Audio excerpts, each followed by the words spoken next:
Imagine sitting beside a campfire roughly 70,000 years ago. Night has fallen across the forest. In the distance, wolves howl through the darkness. The children huddle close to their parents. The hunters have just returned from a long day. No one is holding a phone. There are no books, no schools, no internet. Yet, as the fire begins to crackle, the entire group gradually falls silent. An elder rises to his feet. He does not begin by listing the events of the day, nor does he recite survival rules like a lecture. Instead, he tells a story. Perhaps it is the tale of a hunter who became too confident and was killed by a tiger. Perhaps it is the legend of the first ancestor who discovered fire, or the story of a brave child who saved the entire tribe from starvation. The children listen with complete attention. The adults listen as well. They laugh. They feel afraid. They are deeply moved. And many years later, long after that storyteller has passed away, the story continues to be told. What is remarkable is this: human beings spend an enormous portion of their lives telling and listening to stories. We read novels, watch films, listen to podcasts, study history, play video games, retell the events of our day. Even when we are completely alone, we continue telling stories inside our own minds. If the sole purpose were simply to transmit information, this would seem incredibly inefficient. A list of facts would be faster. A table of numbers would be more precise. A set of instructions would be much shorter. So why does the human brain love stories so much? Why can we forget dozens of numbers within minutes, yet still remember a story we heard as children? Why can a fictional character who never actually existed make us cry? And perhaps the most astonishing question of all, were stories merely a form of entertainment, or were they the very thing that allowed Homo sapiens to survive, conquer the planet, and build civilization itself? To answer that question, we must return to a time when a powerful story could be more valuable than the sharpest spear, because perhaps stories have always been the greatest survival tool evolution ever created. If evolution's only goal were to keep organisms alive, the human brain should function like a perfect computer. It would remember every fact with absolute precision, discard every unnecessary detail, and make decisions based entirely on logic. But our brains do nothing of the sort. Think back to a textbook you studied many years ago. You probably no longer remember most of the numbers, the exact definitions, or every historical date. Yet there is a good chance you still remember a story, a legend, a film, or a memory someone once shared with you. That is no accident. Cognitive psychologists have long recognized that the human brain was never optimized to remember raw data. It was optimized to remember meaning, and the most effective way to preserve meaning is through stories. A list of 10 different animal species is difficult to remember, but if those 10 animals all appear during the journey of a hunter, your brain remembers them far more easily. A dry moral lesson may quickly be forgotten, but if that lesson becomes part of the fate of a character we deeply care about, it may remain with us for the rest of our lives, because stories do not merely communicate information, they create experiences. When we hear a compelling story, our brains do not process it as nothing more than words. We imagine the setting, hear the sounds, feel the fear experienced by the characters, wonder what will happen next. In a sense, the brain is simulating a real experience without the body ever needing to face the danger itself. That is an extraordinary evolutionary advantage. Imagine two young hunters. One learns never to approach the river at dusk, only after barely surviving a crocodile attack. The other simply listens as an elder tells the story of someone who lost his life at that very same riverbank. He learns exactly the same lesson, without risking his own life. Across thousands of generations, communities capable of passing experience through stories possessed a tremendous evolutionary advantage. They did not need every child to repeat every mistake. Instead, they passed on the accumulated wisdom of countless lives. A story about a brutal winter, a failed hunt, a poisonous fruit, or a safe path through the forest. Each became a survival simulation preserved inside the tribe's collective memory. Perhaps that is why our ancestors never told stories merely to entertain. They told stories to preserve the knowledge most essential for survival. And over countless generations, the brain of Homo sapiens appears to have evolved to absorb those lessons with ever greater efficiency. But if stories evolve to transmit experience, why do we also love stories that are entirely fictional? Why can someone who never existed still make our hearts race, make us laugh, or bring us to tears? That is the next mystery science is only beginning to understand. Perhaps you have experienced this before. You are watching a movie. Near the end, one of the characters sacrifices themselves to save the people they love.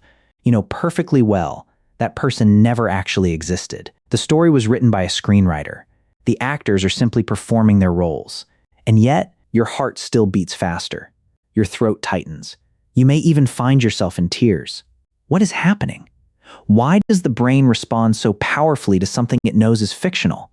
At first glance, this might seem like a flaw, but many scientists believe it is actually one of Homo sapiens' greatest strengths.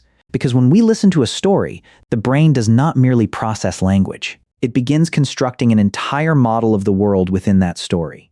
You see the forest, hear the rain, feel the characters' fear as they are being hunted. You begin asking yourself, what would I do if I were there? That is the moment a story becomes a mental simulation. You are practicing situations you have never actually experienced, without stepping onto a battlefield, without confronting dangerous predators, without risking your own life. You can still learn from someone else's experience. Evolution loves this kind of advantage. A lesson learned through direct experience can be incredibly expensive. Sometimes the price is an arm, a failed winter, or even your life. But a lesson learned through a story costs almost nothing. You can test hundreds of different decisions inside your imagination, observe their consequences, draw conclusions, then return to the real world carrying far more experience than before. Stories also help us develop another extraordinary ability, the ability to place ourselves in someone else's position. When you read about a mother who has lost her child, a soldier returning home from war, or an abandoned child, you do not simply understand what happened to them. You try to feel what they feel. This ability is commonly known as empathy, and it forms one of the foundations of human cooperation. If we cannot imagine another person's suffering, it becomes much harder to help them. If we cannot imagine what someone else is thinking, it becomes much harder to build trust. Perhaps that is why every culture, from ancient hunter-gatherer tribes to modern cities, tells stories about love, courage, betrayal, loss, and hope. Because no matter how much the world changes, the human brain continues learning in exactly the same way, through lives we ourselves have never lived. Interestingly, even young children seem to be born with this remarkable ability. After only a few years of life, a child can imagine that a piece of wood is a boat, a blanket is a superhero's cape, a cardboard box is an entire castle. This is not merely play. It is the brain practicing its ability to construct imaginary worlds. And that very ability will later enable human beings to create science, art, law, civilization, and plans for the future. But there is something even more extraordinary. If stories help individuals learn and grow, how can they also unite thousands, even millions, of people into a single community? That was the next great turning point in human evolution. Imagine walking into a stadium filled with more than 50,000 people. You have never met most of them. You do not know their names, their professions, or where they come from. And yet, the moment the national team walks onto the field, the entire stadium rises to its feet. They sing together, cheer together, celebrate together, or fall silent together in disappointment. What connected tens of thousands of complete strangers within only a few seconds? Not blood, not family, not personal gain, but a shared story. Human beings do not live only in the world of physical objects. We also live in the world of meaning. A flag is only a piece of fabric. A ring is only a circle of metal. A book is only paper and ink. But the moment they become part of a story, they take on an entirely different meaning. That is why someone may treasure an old letter for decades. To another person, it is only a faded sheet of paper. To them, it is the memory of someone they deeply loved. Anthropologists believe this is one of Homo sapiens' most extraordinary abilities. We can assign meaning to symbols, and more importantly, we can persuade countless other people to share that same meaning. A child grows up learning far more than language. They also inherit the stories of their family, the legends of their homeland, the lessons of their community, the heroes everyone admires. Through those stories, they gradually discover who they are, where they belong, and how they should live. That is how identity is formed. But the power of stories extends far beyond the individual. When hundreds of people share the same story, they become a tribe. When millions share the same history, they can become a nation. When billions believe in the value of knowledge, they build science. In a sense, civilization was not first built from stone and brick. It was built from the stories human beings chose to tell one another. Every culture has its heroes, its pioneers, its stories of courage, of sacrifice, of justice. These stories are not told merely for entertainment. They create the standards that an entire community strives to uphold. A child who hears a story about honesty does not simply remember the character. They begin learning how to judge their own actions. A young person who hears a story of self-sacrifice comes to understand why. At times, the common good matters more than personal gain. That is something a list of rules rarely accomplishes, because people seldom live according to what they are merely told. They live according to the stories they truly believe. Perhaps that is why, throughout history, leaders, philosophers, teachers, and storytellers have always held such extraordinary influence.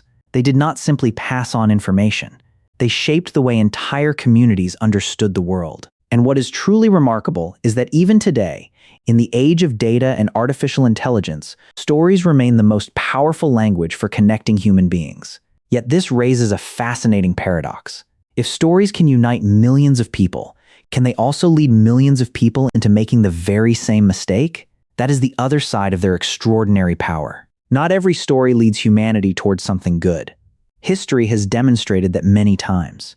The very ability that enabled Homo sapiens to cooperate on an unprecedented scale can sometimes persuade millions of people to move together in the wrong direction.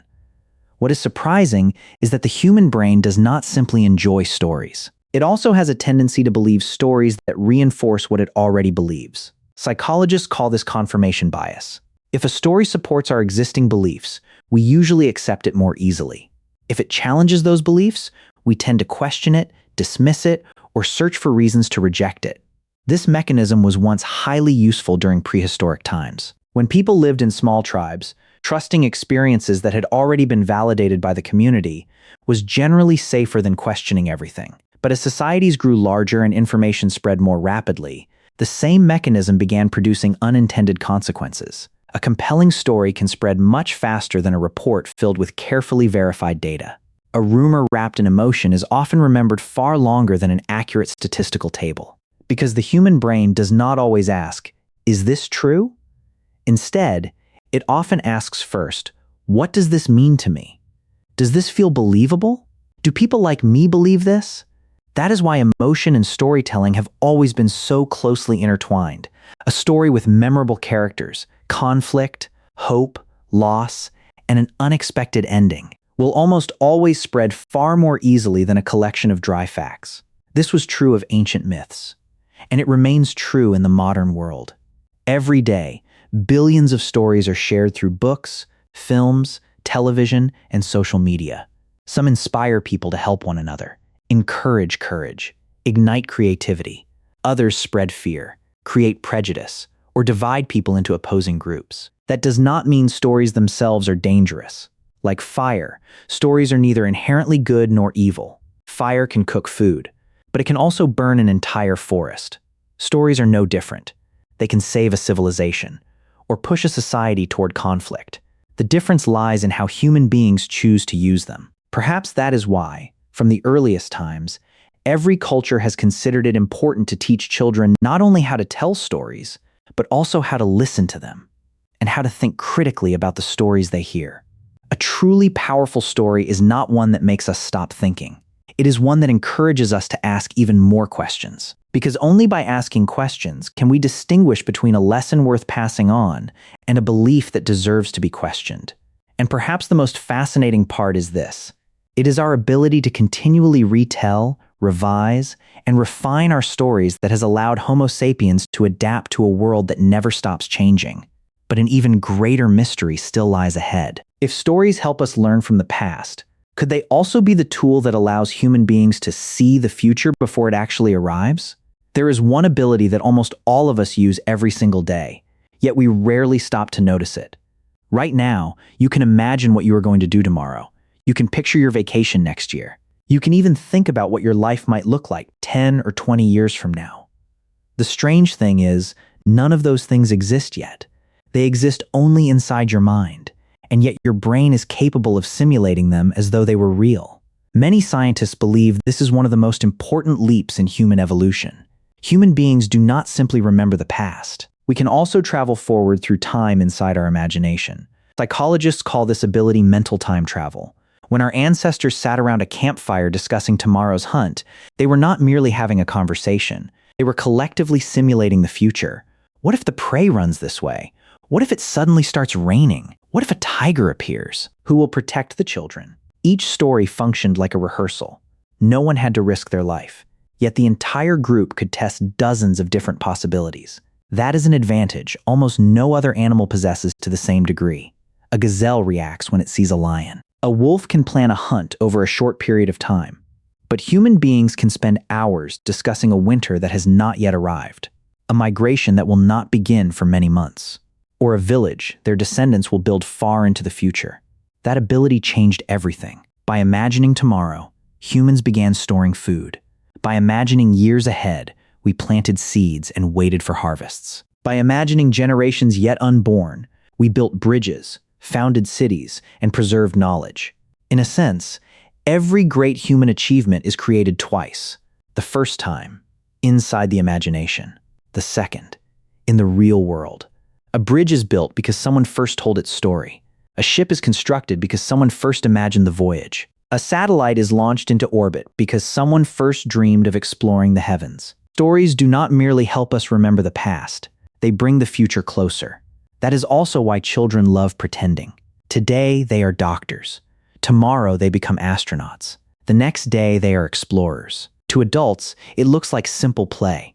But from the perspective of cognitive science, it is the brain rehearsing countless possible futures. Perhaps that is why the greatest civilizations have always been those capable of imagining a future different from the present. Every invention begins with a single question. What if? What if humans could fly? What if this disease could be cured? What if we could reach the moon? Every revolution begins with the story of a world that does not yet exist. And through the cooperation of millions of people, that story gradually becomes reality.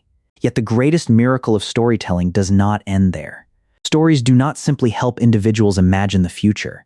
They also allow knowledge to outlive a single human lifetime. And that may be the greatest secret behind Homo sapiens' endless progress across generations. Imagine a world without stories. Every child born into that world would have to learn everything from the beginning. They would have to discover for themselves which fruits are safe to eat, which animals are dangerous, how to make fire, how to build tools. They would repeat every mistake their ancestors had already made. If that were the case, human progress would almost come to a standstill, because a single lifetime is simply too short to begin from zero. That is where stories reveal their greatest power. They transform the experience of one individual into the inheritance of an entire community. An elderly hunter does not merely teach his grandchildren how to track deer. He tells them about the day he almost died because he walked against the wind. He tells them about the winter when the tribe nearly starved after hunting too much at the beginning of the season. He tells them about the mistake that cost his closest friend his life. Every story carries a lesson, and every lesson helps the next generation avoid paying the same price. Anthropologists call this cumulative culture. Unlike many other animals, humans do not learn only from their parents. We learn from our grandparents, from the elders of our community, from people we have never met, even from individuals who died thousands of years ago. When you read about how the ancient Egyptians built the pyramids, you are learning from people who lived more than 4,000 years before you. When a modern physician studies the work of earlier scientists, they do not begin from nothing. They stand upon foundations built by countless generations before them. Isaac Newton once wrote, "If I have seen further, it is by standing on the shoulders of giants." That was not merely an expression of humility. It was a description of civilization itself. Each generation inherits the stories, knowledge, and experience of those who came before, adds something new, then passes it on to the next generation. The process resembles a relay race stretching across hundreds of thousands of years. No one runs the entire distance, but the baton of knowledge must never be dropped. What is truly remarkable is that technology has changed the way we tell stories, but it has never changed the fundamental purpose of storytelling. Long ago, knowledge was passed from one generation to the next around campfires. Later, it was carved into stone, written on clay tablets, recorded on papyrus, printed in books, broadcast over the radio, shared through television. And today, it travels across the internet. The medium has changed, but the purpose remains exactly the same: to transfer the experience of one human mind into millions of others. Perhaps that is why Homo sapiens has progressed faster than any other species that has ever lived. A beaver today still builds dams in much the same way its ancestors did thousands of years ago. A bird still constructs its nest following familiar patterns. But every new generation of humans begins where the previous one left off. We inherit far more than DNA. We inherit hundreds of thousands of years of stories. And it is that invisible treasury that many scientists consider humanity's true superpower. Not physical strength, not speed, but the ability to accumulate knowledge across generations. Yet there is something even more extraordinary.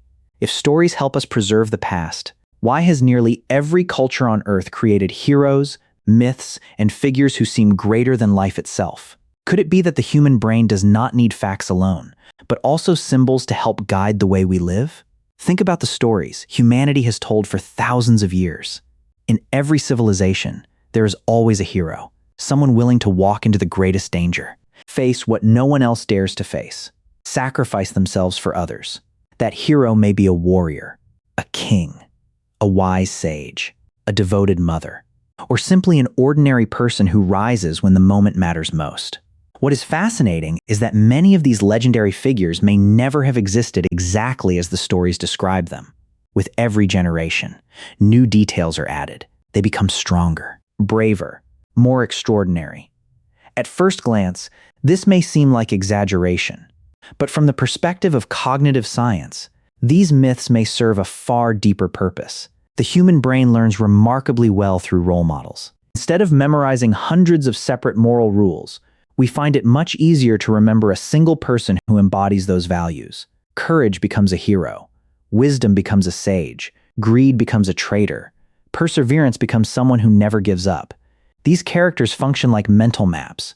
When we face a difficult decision, the brain does not ask only, "What is the right thing to do?" It also asks, "What would the person I admire do in this situation?" That is why children everywhere in the world love fairy tales. They are not simply following an adventure. They are learning to distinguish kindness from selfishness, courage from fear, honesty from deception, not through long lectures, but through the lives of unforgettable characters. Interestingly, even as adults, we continue doing exactly the same thing. We read the biographies of scientists, listen to the stories of explorers, follow the journeys of entrepreneurs, watch films about people overcoming extraordinary hardship, because the brain never stops searching for role models to answer one timeless question: how can I live a better life? Perhaps that is why the greatest stories in every culture are never merely about what happened. They are about what ought to happen. A weak person can become strong. A selfish person can learn to love. A divided community can find unity again. These stories do not simply describe the world as it is. They describe the world as humanity hopes it can become. In a sense, stories are less like maps and more like compasses. A map tells you where you are. A compass tells you which direction to follow. That has always been the role of humanity's greatest stories. They do more than preserve memory. They do more than pass on knowledge. They shape behavior, form values, and help every generation answer questions that science alone cannot answer. What makes a life worth living? What is worth sacrificing for? What truly gives life meaning? Perhaps that is why great stories continue to endure even in the age of data and artificial intelligence, because human beings do not need information alone in order to survive. We also need meaning to understand what we should do with that information. And that brings us to the final secret of storytelling. If stories have helped humanity survive, learn, and build civilization, could it be that every human being is also living inside a story that the brain never stops telling about itself? Throughout your life, there is one story you have heard more often than any other. Not the stories found in books, not your favorite movie, not ancient legends, not history, but the story about yourself. From the time you are very young, your brain begins weaving scattered memories into one continuous narrative. Who am I? Where did I come from? Why did this happen to me? Every time you answer those questions, you write another chapter in the story of your own life. What is fascinating is that life does not naturally organize itself into a story. Events are simply events. A failure, a breakup, a success, moving to a new home, making a new friend. By themselves, none of these moments carry a fixed meaning. Meaning appears only when the brain connects them together. One person may see failure as the end of the road. Another may see that very same failure as the beginning of a new journey. The event is identical. The story is completely different. Psychologists call this narrative identity. Human beings do not merely remember their lives. We continually tell the story of our lives to ourselves. And that story shapes the way we live far more than most of us realize. Someone who believes they are a victim of fate may interpret every hardship as proof that the world is against them. Another person, having lived through the very same experiences, may see those hardships as challenges that help them grow. The past has not changed. Only the story has. Perhaps this is the strangest gift evolution has ever given Homo sapiens. We are not completely trapped by what has happened to us. We have the ability to rewrite its meaning.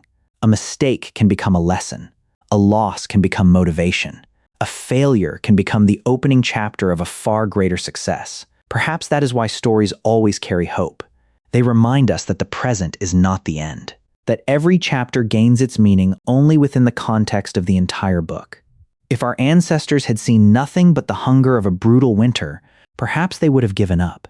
Instead, they told one another stories about the spring that would come. If the first explorers had seen only the endless ocean before them, perhaps they would never have sailed. Instead, they told stories about the land waiting beyond the horizon. If scientists had focused only on their earliest failures, many discoveries might never have been made. Instead, they believed in the story that an answer was still waiting to be found. Looking back across the entire evolutionary journey of Homo sapiens, perhaps what truly separates us from every other animal is not simply language, not imagination alone, not even our remarkable ability to cooperate.